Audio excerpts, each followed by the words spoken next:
দুর্গাপূজায় মহানবমীর দিন বেহালায় diamond plaza complex ওয়েস্টে এক অভিনব কুমারী পূজা অনুষ্ঠিত হয়। ছোট্ট শিশুকন্যা বাণীশ্রী, যার ভালো নাম ভাস্বতী মজুমদার, তাকে মা দুর্গা রূপে কল্পনা করে তার পূজা করল কমপ্লেক্সবাসী।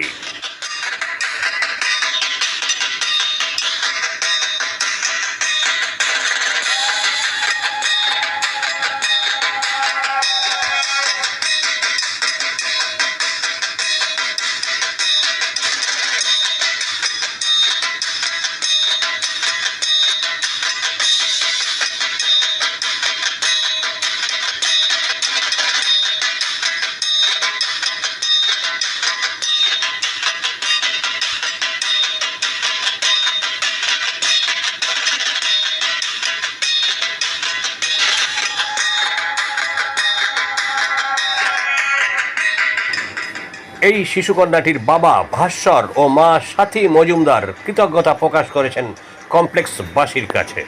গীতশ্রী পালের রিপোর্ট, এখন দিনকাল নিউজ, কলকাতা।